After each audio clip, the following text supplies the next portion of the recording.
So the topic here, well, first off, I'm Justin Sinceri, licensed marriage and family therapist. And the first thing here I think to get into is, and we're not going to go over the entirety of the polyvagal theory, but one piece of this is the concept of co-regulation. And that really is important for us to understand accurately.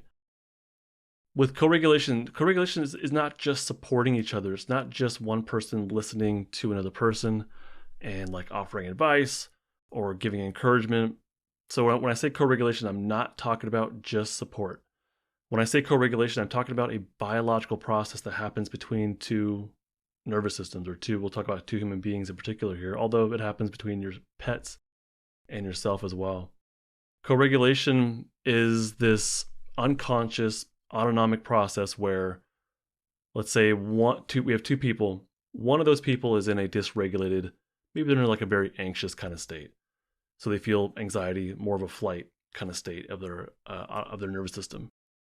The other person has more of a safety state, and that means they're able to smile and they can use eye crinkles. They can listen accurately, have vocal prosody, like a greater range of voice. So what happens is that person who's in their safety state, they send cues of safety through all of those little unconscious social techniques, I guess. It sends these safety cues to the other person who's in more of a defensive flight anxiety state. They pick up on it, and that helps them to feel safer. So that's what co-regulation is. That's the basic idea of co-regulation. We need each other. We are individuals, yes. We have personal responsibility, yes, absolutely. But we're also social creatures. Human beings are mammals, and mammals are social creatures. We cannot ignore that aspect of ourselves and live a happy, healthy, full life. We kind of need each other. So co-regulation and our connection to each other go hand in hand. If you're into the polyvagal theory, I have my podcast, Stuck Not Broken, episode 101 through 109, go really in depth into the greater realm or universe of the polyvagal theory, where we talk about these different steps or on the polyvagal ladder, all these different concepts. So listen to my podcast, episode 101 of Stuck Not Broken through 109. You'll get a crash course, really deep dive into polyvagal theory. I also have Polyvagal 101 on my website. It's a course that you can purchase that goes, again, deep dive, exclusive video, all that stuff on my website, justinlmft.com. So yeah, for yourself, just something to reflect on. Do you have safe other people in your life? We all need that. Every single one of us, we need safe others in our life. If you're in like a fight state, if you exist in more of a flight, aggressive state, you might think that you're fine on your own. You might say, F everybody else, I got this, I don't need anybody. If you're in more of a shutdown, depressed, numb, isolated kind of state, you might think that you'll never find other people, and maybe you've given up on that, whether it's relationships or friendships or reconnecting with your family if you need to. You may have just given up on that idea entirely, or maybe you have safe people in your life and you think that they will give up on you. From a shutdown state, that's kind of the beliefs that we have. But you also might have people in your life that are safe, and maybe you're just missing it. Like they might be there. I work with a lot of students during the daytime. I'm a therapist at a school district. And they come from homes that don't have much co-regulation, if at all. And they come to school and they don't like school, but they also don't realize that at school, they have opportunities for co-regulation, and sometimes with friends, but a lot of times it's with staff. And there is a teacher or there's someone that they're really able to connect with. And when they stop and think about it, they do realize, oh, that there is that one person. So for you in your life, maybe they are there and you're just kind of missing it. But you have to like stop and think about it and ask yourself, when do I feel safe? Or not just when, but like who do I feel safe around? Who do I feel some level of trust or maybe vulnerability, maybe calm, maybe some happiness, someone you smile with, like genuine smiles. So who in your life do you have? And that's an opportunity for co-regulation. And maybe it's not somebody in your home. That may be the case. But there might be somebody in your life, even just through little moments. You might have small moments of co-regulation, even like in a store, where you're seeing somebody and giving each other that smile. And that can help you to feel even like little tiny bits of safety. And that's better than nothing. It's not ideal, but it's better than nothing. The other thing I would ask, and you don't answer me, but just for yourself, your own self-reflection, or maybe even like journaling or whatnot, is are you able to identify safety? if it's in your life, if you have people in your life that are safe, are you able to identify it? Could you feel it? Because this can be really hard to recognize in others, especially if you don't have a history of co-regulation, of healthy attachment. You might not be able to feel it when it is there, if it is there. So the priority, if that's the case, the priority might be to learn how to identify safety and then to build on that. And really, to identify safety, first you have to find it, I think, within yourself, especially as you get older. I think you got to find it within yourself and then branch out from there and look for friendships, look for relationships. But identifying safety first might be the thing, and then recognizing it in other people. Otherwise, if you don't do that and you're kind of mindlessly, we'll say, looking for connection without really feeling the connection, you may be setting yourself up for friendships, in quotes, friendships or relationships, in quotes, that are not healthy, that maybe you're being taken advantage of, or worse.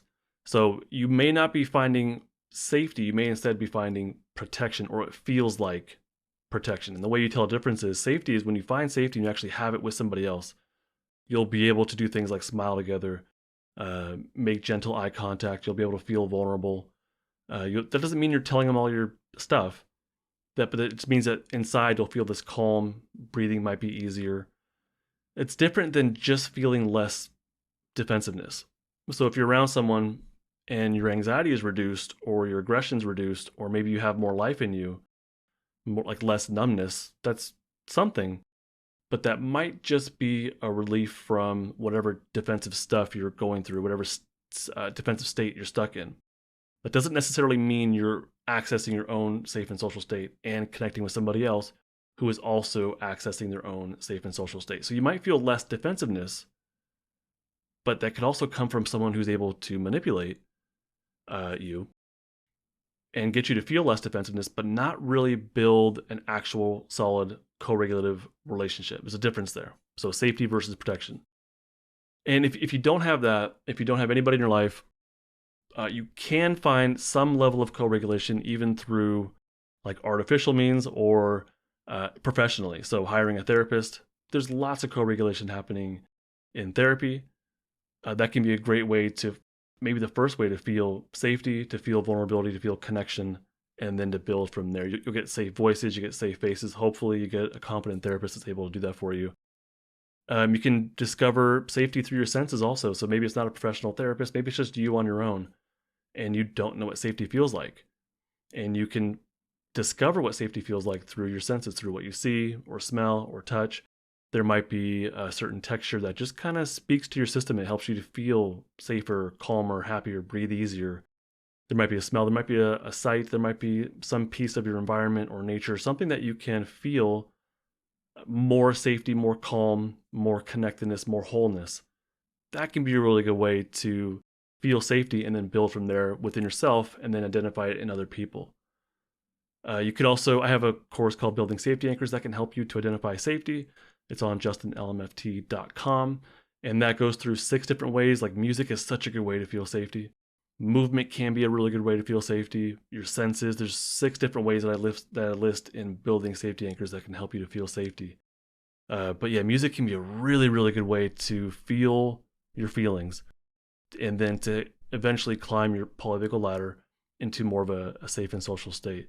What doesn't help, what absolutely does not help, is isolating. I'm talking about more of like physically isolating. Again, I work with a lot of teens and they'll go to the room and they'll isolate. But for you, that might not be you.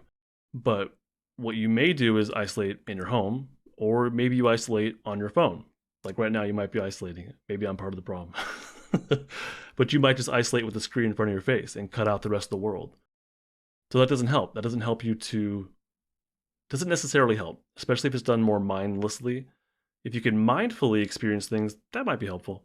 If you can mindfully utilize your phone for meditation or for some visual stimuli, maybe that could help. But otherwise, isolation in general doesn't really help out. What I'm really most concerned about for you maybe is the emotional isolation. And I think it's something we all kind of do. I don't think that's exclusively some person or whatever. Like we all do that. we all, I think, isolate emotionally. We cut ourselves emotionally from other people. And that could be just keeping your emotions to yourself. Someone asks how you're doing and they mean it, and you just say, I'm fine.